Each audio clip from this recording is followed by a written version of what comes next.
I'm 32 years old, and I never thought I'd be the kind of mother who had to explain to her 7-year-old daughter why her cousins got iPads for Christmas while she got a used coloring book. But that's exactly what happened last December at my in-laws' house, and it was the moment I realized that staying silent to keep the peace was doing more harm than protecting my children from the truth. My name is Sarah, and I have 2 kids, Emma, who's 7, and Lucas, who's 5. Their father, my ex-husband Derek, left us 3 years ago for a woman named Vanessa who works in pharmaceutical sales and comes from serious money. The divorce was ugly. Derek fought me on every cent of child support, hired an expensive lawyer I couldn't afford to match, and walked away paying the absolute minimum the court would allow. I'm a kindergarten teacher. I love my job, but it doesn't pay well. After rent, utilities, groceries, and childcare for the hours I work beyond school time, I'm living paycheck to paycheck. We're not destitute. My kids have clothes, food, and a safe home, but there's no room for luxuries. No vacations, no new toys except birthdays and Christmas, no eating out at restaurants. Derek, meanwhile, moved into Vanessa's sprawling suburban house with its pool and 3-car garage. He drives a Tesla now. His social media is full of photos from wine country weekends and ski trips to Aspen. But the real problem isn't Derek. It's his family, who have embraced Vanessa and her lifestyle while treating my children like charity cases. It started small. Derek's mother, Patricia, has always been obsessed with appearances and status. When Derek and I were married, she barely tolerated me. I wasn't good enough. I didn't come from money, didn't have the right career, didn't fit her vision of who her successful son should marry. When Derek left me for Vanessa, Patricia was thrilled. Finally, her son was with someone appropriate. The first holiday after the divorce, Patricia invited Derek, Vanessa, and my kids to Thanksgiving dinner. I wasn't invited, obviously. When I picked up Emma and Lucas afterward, Emma was unusually quiet. Finally, in the car, she said, "Mommy, why did Grandma Patricia give us paper plates when everyone else had the fancy china?" My blood went cold. "What do you mean, sweetie?" At dinner, me and Lucas had paper plates and plastic forks. Everyone else had the pretty plates and real silverware. Grandma said it was because we might break the good dishes since we're not used to nice things. I had to pull over because my hands were shaking so hard. My 5-year-old and 7-year-old had been served Thanksgiving dinner on paper plates while the adults and Vanessa ate off Patricia's precious china. Because my children weren't used to nice things. When I confronted Derek, he brushed it off. "Mom was just being practical. The kids are messy eaters. You're being oversensitive. Your mother told our daughter she couldn't be trusted with real plates because she's poor, Derek. That's not practical. That's cruel. Don't be dramatic. They're kids. They don't even notice that stuff." But they did notice. They noticed everything. Christmas was worse. Patricia always hosts a massive Christmas celebration, her entire extended family, usually 30 or 40 people. This year was the first time Derek brought Vanessa. I dropped Emma and Lucas off Christmas morning, both excited to see their cousins and open presents. When I picked them up that evening, Lucas was crying and Emma looked devastated. In her hands was a used coloring book, pages already half-colored, and a small box of broken crayons. "What happened?" I asked, kneeling down to their level. Emma's voice was small. "Everyone got presents. Big presents. Maya got an iPad. Josh got a Nintendo Switch. Lily got a bike. Everyone got stuff. But when it was our turn, Grandma Patricia gave us this." She held up the coloring book. She said times are tight, and we should be grateful for what we get. That some kids don't get any presents. Lucas hiccuped through his tears. "Maya said we got poor people presents. She said that's what happens when your mom can't afford real toys." I looked at the used coloring book, literally a book someone else had already colored in, and felt something inside me crack. My children had watched their cousins open expensive electronics and toys, and then been handed garbage while their grandmother lectured them about gratitude. I called Derek immediately. "What the hell happened at Christmas? What are you talking about? You let your mother give our kids a used coloring book while every other child opened hundreds of dollars worth of presents? Mom's on a budget. She can't buy expensive gifts for everyone. Derek, she gave Emma an iPad. An iPad that costs $500. And she gave our children a used coloring book. Don't tell me she's on a budget. Look, Maya's parents, Vanessa's brother and sister-in-law, they contribute a lot to family events. They help mom with expenses. You don't contribute anything, so you can't expect the same treatment. The audacity of that statement left me speechless.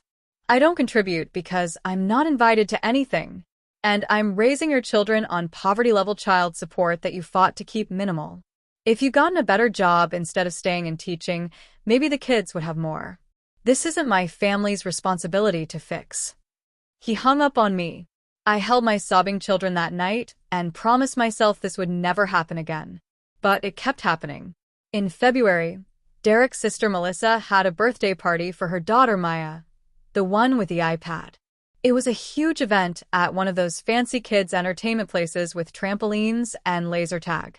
Emma came home and told me that while all the other kids got goodie bags with toys and candy, she and Lucas got a bag with a single piece of candy and a pencil.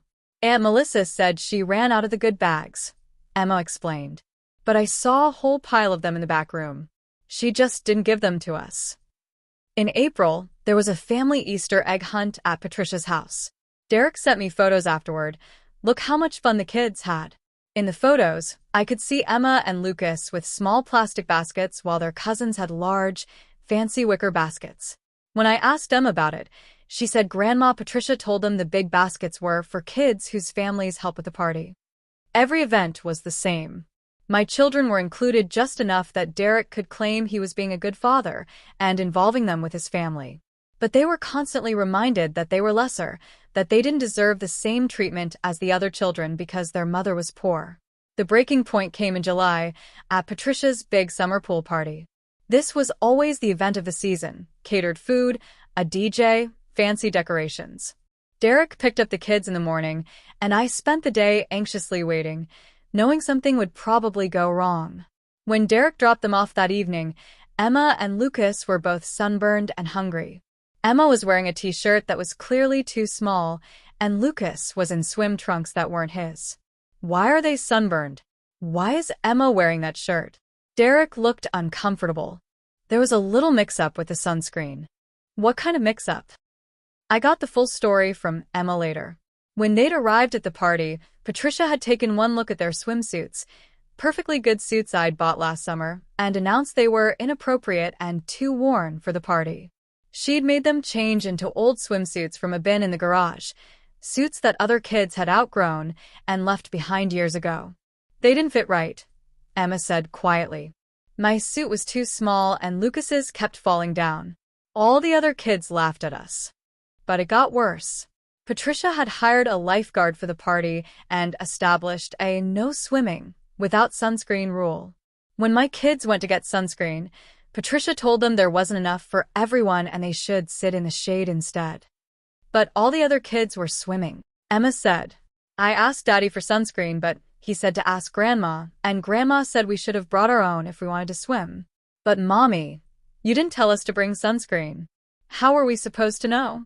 So my babies had sat in the shade, in ill-fitting, humiliating swimsuits, and watched their cousins play in the pool all afternoon.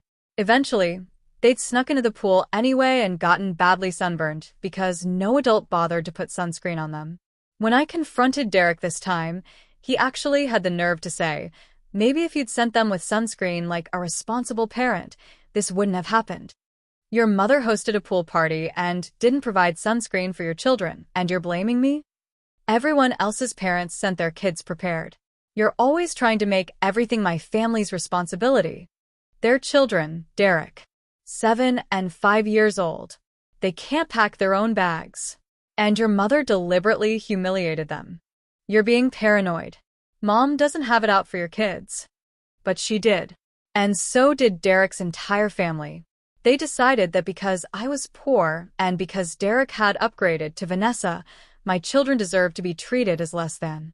They were included just enough to maintain appearances, but constantly reminded of their place at the bottom of the family hierarchy. The worst part was watching my kids internalize it. Emma started asking me questions like, Mommy, why don't we have nice things like Maya's family? And are we poor? Lucas started having nightmares about being left out. My bright, confident children were developing anxiety and shame about their circumstances. I'd spent months trying to shield them, making excuses, taking the high road. I'd told myself that keeping the peace with Derek's family was best for the kids, that they needed those relationships, that I shouldn't stoop to their level. But watching Lucas cry because his cousin called him poor, watching Emma's confidence crumble every time she was excluded or given lesser treatment, I realized something. Protecting my children didn't mean accepting their abuse. It meant standing up and showing them they deserved better. So I stopped taking the high road. I stopped keeping the peace. And I started planning exactly how to teach Derek's family a lesson they would never forget. Because they treated my children like beggars. And I was going to make damn sure they understood what that felt like. The opportunity came sooner than I expected. 3 weeks after the pool party incident, I got a phone call from Patricia. "Sarah, I'm calling because I need to ask you a favor." Her voice had that false sweetness she used when she wanted something. "What kind of favor?" "Well, Derek mentioned you're off for the summer since school's out. I'm planning a big charity auction for the Women's League in September, and I need someone to help with setup and coordination. It's quite a bit of work, but I thought since you have the time, you might want to contribute to the family for once." Contribute to the family. After everything she'd done to my kids. What exactly would I be doing? I asked carefully. "Oh, organizing donated items, creating the auction catalog, helping with decorations the day of the event. It's going to be at the country club, very prestigious. The Women's League raises money for underprivileged children." The irony of her raising money for underprivileged children while treating my own kids like garbage wasn't lost on me. "How many hours are we talking?" "Oh, probably 20 or 30 hours total over the next 2 months. But it's for such a good cause.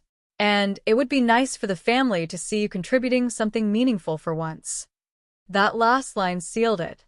She actually thought she could manipulate me into free labor after how she'd treated Emma and Lucas. "I'd be happy to help," I said sweetly. "But I'll need to be properly compensated for my time. My rate for event planning is $50 an hour." Silence. Then, "Sarah, this is volunteer work. For charity." "I understand. But I have bills to pay and children to support. I can't afford to work for free, even for family. If you'd like to hire me, I'm available." We don't have budget for that." "Then I'm afraid I can't help. But thank you for thinking of me, Patricia." I could practically hear her teeth grinding. "Fine. "We'll pay you. But I expect professional quality work." "Of course. I'll send over a contract." That's when I knew exactly how I was going to teach them all a lesson.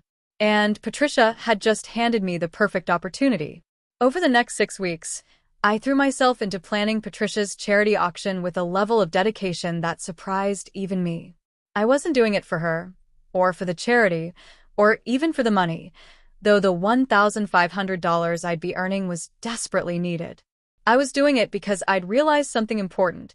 Patricia had given me access to her world, her contacts, and most importantly, her event. And I was going to use every bit of that access. The auction was for the Riverside Women's League, a social organization for wealthy women who wanted to feel philanthropic while maintaining their status. The proceeds were supposedly going to help underprivileged children in the community. The irony wasn't lost on me. I cataloged donations, created spreadsheets, designed the auction program, and coordinated with vendors. Patricia was impressed. I could tell, though she'd never say it. "Well, I suppose you do have some organizational skills," was the closest she came to a compliment. What Patricia didn't know was that I was also gathering information. Every planning meeting I attended, every conversation I overheard, every document I handled, I was learning exactly who these people were beneath their polished exteriors. And what I learned was fascinating. Patricia's best friend Carolyn, who'd made snide comments about my discount store clothes at Easter, was drowning in debt from her online shopping addiction. Her husband had recently cut up her credit cards, and she'd been secretly pawning jewelry to fund her purchases. Melissa, Derek's sister who'd run out of good goodie bags for my kids, had been fired from her job 3 months ago and hadn't told anyone. She was pretending to still work while frantically searching for a new position and living off her husband's income, which was significantly less impressive than the lifestyle they projected. And Patricia herself? Patricia, who'd been so concerned about my children using her good china and lectured them about gratitude. She was 2 months behind on her country club dues and had been quietly asking her children for money to cover expenses. The big house, the fancy parties, the image of wealth, it was all leveraged to the hilt. They were all broke or close to it. Every single one of them. They just hit it better than I did. But the real revelation came 3 weeks before the auction, when I was organizing donated items in Patricia's garage. I found a box labeled Kid Stuff, Donate, and opened it out of curiosity. Inside were the gifts. The expensive gifts. The iPad Patricia had given to Maya at Christmas still in its box, unopened. The Nintendo Switch for Josh, also untouched. Toys and electronics worth thousands of dollars, all donated items that Patricia had received for the charity auction and had apparently kept, rewrapping them as gifts for her grandchildren. My hands shook as I pulled out item after item. There were tags still attached to some, donated by Henderson Tech, courtesy of Riverside Electronics. Patricia had stolen donations meant for underprivileged children and given them to her grandchildren, the same grandchildren who'd flaunted their expensive gifts in front of my kids while Emma and Lucas received literal garbage. I took photos of everything. Every item, every tag, every piece of evidence. Then I kept planning the auction like nothing had happened. The event was scheduled for a Saturday evening in mid-September. It was black tie, held at the country club, with about 150 attendees expected. Patricia had been bragging about it for weeks. How prestigious it was, how much money they'd raise, how it would cement her reputation as a philanthropic leader. I convinced Patricia to let me create a video presentation to show during the cocktail hour, a montage of the faces of the children we're helping. She loved the idea. It would be shown on a large screen in the main ballroom while guests mingled and previewed auction items. What I actually created was something quite different. The day of the auction, I arrived early to help with setup. I wore a dress I'd splurged on, simple black, elegant, the kind of thing that would help me blend in with the country club crowd. I needed to look like I belonged there. Patricia was already in full hostess mode, directing volunteers, checking details, making sure everything was perfect for her big moment. Derek was there too, with Vanessa, both dressed to impress. Melissa and her husband.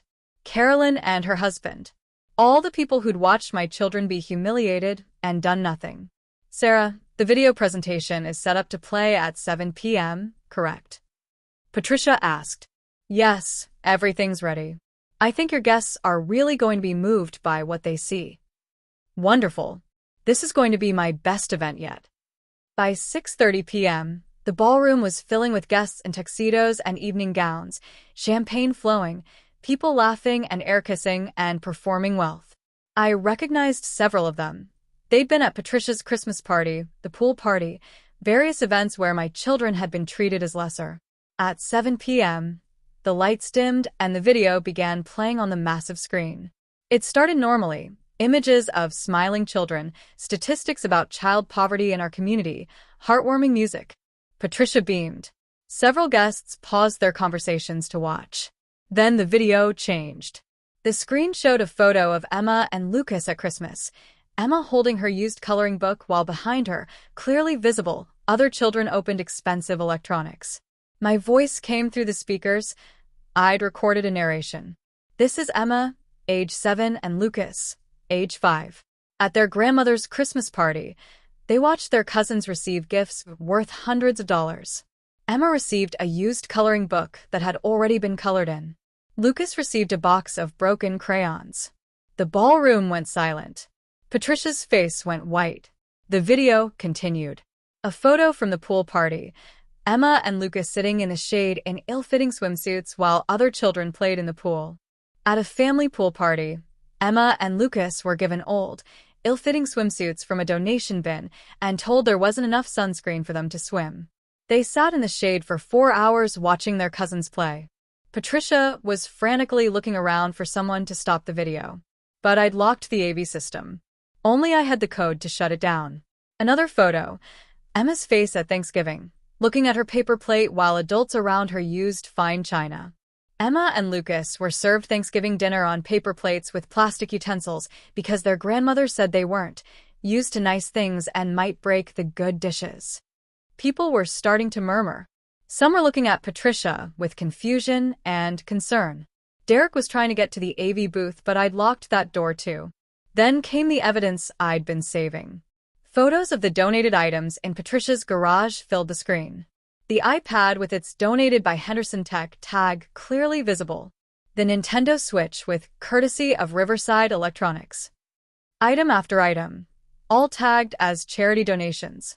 These items were donated by local businesses for tonight's charity auction, an auction claiming to help underprivileged children. Instead, Patricia Mitchell kept these donations and gave them as gifts to her own grandchildren. Meanwhile, her actual grandchildren, Emma and Lucas, received garbage. The photo of the used coloring book appeared again, next to an image of the unopened iPad. Patricia Mitchell lectures children about gratitude while stealing from charity. She hosts fundraisers for underprivileged children while treating her own grandchildren like beggars because their mother doesn't meet her standards of wealth. The room erupted. People were shouting. Patricia was trying to explain, her voice shrill and desperate. This is a lie. This is manipulated. Sarah is a vindictive. But the video wasn't done. A recording started playing, Patricia's voice, from a conversation I'd recorded during a planning meeting when she didn't know my phone was recording. Honestly, Carolyn, I don't know why Derek ever married that woman. A kindergarten teacher? She can barely afford to dress those children properly. Did you see what Emma was wearing at Easter? Discount store clothes. It's embarrassing. Thank God Derek finally came to his senses and found Vanessa. Carolyn's voice responded. I know. And the way Sarah expects us to treat those children like they're on the same level as our kids, it's absurd. They're not. They're poor, and they need to learn their place. Patricia. Exactly. If we keep treating them like they're special, they'll never understand the real world. Sometimes the kindest thing you can do is show children the consequences of their mother's poor choices. The recording ended. The silence in that ballroom was deafening. Then chaos. A woman I recognized as the president of the Women's League was marching toward Patricia. You stole charity donations? And kept them? Patricia, we will be conducting a full investigation. A man in an expensive suit, I later learned he was from Henderson Tech, was furious. We donated that iPad in good faith. This is fraud.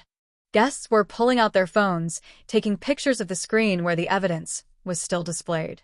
This would be all over social media within minutes. Derek reached me, his face purple with rage. What the hell have you done? I showed everyone the truth, I said calmly. Your mother treats our children like beggars while stealing from actual underprivileged kids. She lectures them about gratitude while committing charity fraud.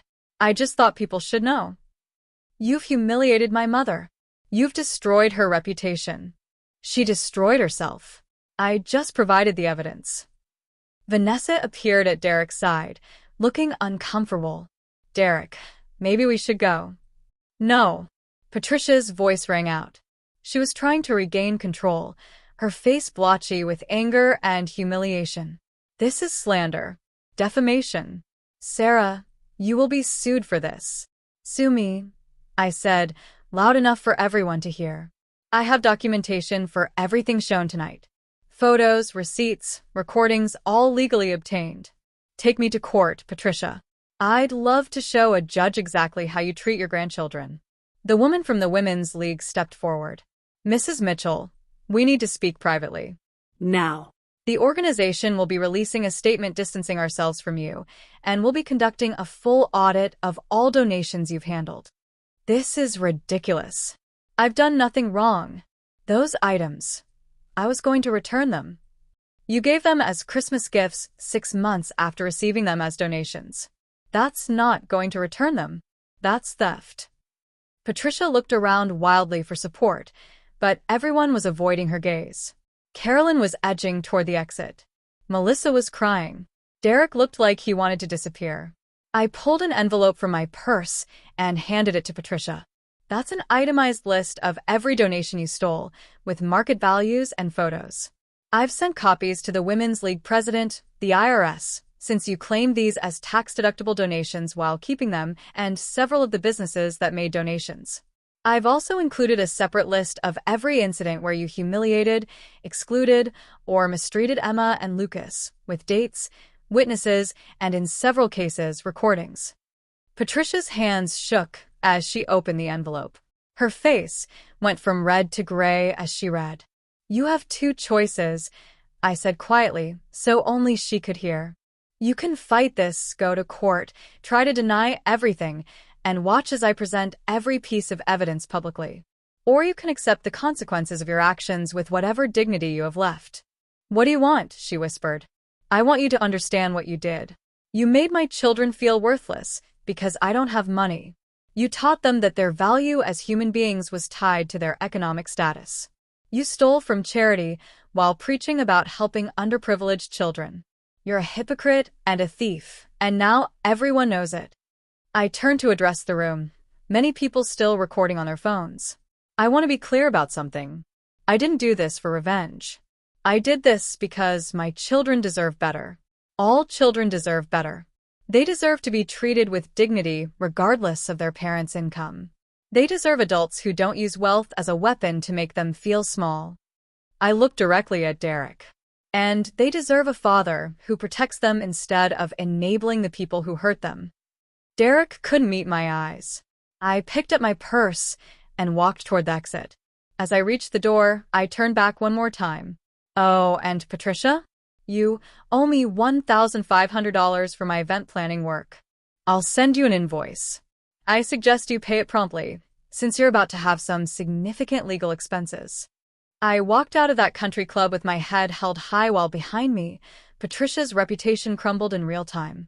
By the time I got to my car, the video had been shared across social media dozens of times. By the next morning, it had gone viral locally. The story was picked up by news outlets. Charity leader accused of stealing donations, and video exposes grandmother's cruel treatment of grandchildren. The Women's League issued a statement condemning Patricia and removing her from all leadership positions. 2 businesses threatened legal action over the stolen donations. The IRS opened an investigation into her charity tax deductions. But the personal consequences were what mattered most to me. Patricia's friends abandoned her. Her social standing, the thing she valued most, was destroyed. Carolyn, Melissa, all the people who'd participated in or witnessed the mistreatment of my children were now associated with the scandal. Derek called me 2 days later. "My mother is devastated. She's had a breakdown. The family is falling apart. Are you happy now?" Is she more devastated than Emma was when she was given a used coloring book for Christmas? More than Lucas when he was called poor by his cousins? Your mother did this to herself, Derek. What you did was cruel. What I did was show the truth. If the truth is cruel, maybe that says something about your family's behavior. My mother wants to apologize to the kids. I'm sure she does, now that there are consequences. So, you won't let her see them? I'll let Emma and Lucas decide if they want to see people who've hurt them. But Patricia doesn't get access to my children just because she's finally experiencing accountability. The truth was, Emma and Lucas had seen the video. I'd shown them an edited version, appropriate for their ages, that explained what had happened. Emma had cried, then hugged me. "You stood up for us, Mommy," she said. "You showed them we matter." That was worth everything. 3 weeks after the auction disaster, I received a certified letter. Inside was a check for $1,500, my event planning fee, and a handwritten note from Patricia. "I'm sorry for how I treated your children. I was wrong. I hope someday you can forgive me." It wasn't enough. An apology couldn't undo the damage, couldn't erase the memories of Emma's face when she received that coloring book, or Lucas crying about being called poor. But it was a start. I didn't forgive Patricia. Maybe someday I would, but that day wasn't today. What I did do was use the $1,500, plus some of the money I'd been saving, to take Emma and Lucas on a trip to Disney World. We stayed in a nice hotel. We ate at restaurants. We bought souvenirs. We had photo packages and character breakfasts and all the things I usually couldn't afford. And when Emma asked, "Mommy, is this expensive?" I said, "Yes, sweetie. And you deserve it. You deserve nice things, not because of how much money we have, but because of who you are. You're kind, smart, funny, and wonderful. That's what makes you valuable." Lucas looked up at me with his big eyes. "Are we still poor?" "We don't have as much money as some people," I said honestly. "But money doesn't determine worth. What matters is how we treat people, how we love each other, how we stand up for what's right. In the things that really matter, we're rich beyond measure." I posted photos from our Disney trip on social media, not to brag, but to show my children in them, beaming with joy, being treated like the princes and princesses they deserve to be. Patricia saw the posts. I know because she commented, "They look so happy." I didn't respond. 6 months later, Derek filed for primary custody, claiming I was vindictive and unstable. He pointed to the auction incident as evidence. In court, I brought the recordings, the photos, the documentation of years of mistreatment. I brought Emma and Lucas, who told the judge, in their own words, how their father's family made them feel. The judge was a woman in her 50s who listened carefully to everything. When Derek's lawyer argued that I had been vengeful by exposing Patricia, the judge stopped him. "Let me be clear," she said. "Ms. Mitchell documented child mistreatment and charity fraud. That's not vengeance. That's responsible parenting and civic duty. If Mr. Mitchell's family was treating his children cruelly, and he did nothing to stop it, that reflects poorly on his judgment, not hers." Derek lost. Not only did he not get primary custody, but the judge modified our arrangement to require that any visitation with his extended family be supervised and subject to my approval. "Your children," the judge told Derek, "have the right to be protected from people who demean them. If you can't provide that protection, then Ms. Mitchell is right to do so." That was a year ago. Emma is 8 now, Lucas is 6. They still see their father, but not his extended family. Patricia has reached out several times asking to rebuild a relationship, but I've left that decision to the kids. So far, they're not interested. "I don't want to see Grandma Patricia," Emma told me recently. "She was mean to us. And you showed her that wasn't okay. That made me feel safe." That's what it was all about, not revenge, but safety. Not punishment, but protection. They treated my children like beggars, and I served them a lesson they deserved. That cruelty has consequences, that bullies can be exposed, and that no amount of wealth or status gives someone the right to make children feel worthless. My kids learned something too. They learned that their mother would fight for them, that they didn't have to accept mistreatment just because it came from family.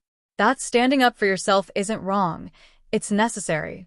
Sometimes people ask if I regret what I did, if I think I went too far. I think about Emma's face when she opened that used coloring book. I think about Lucas crying because his cousin called him poor.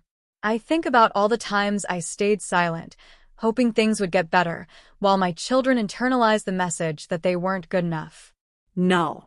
I don't regret it. I'd do it again in a heartbeat. Because they're my children, and they deserve better.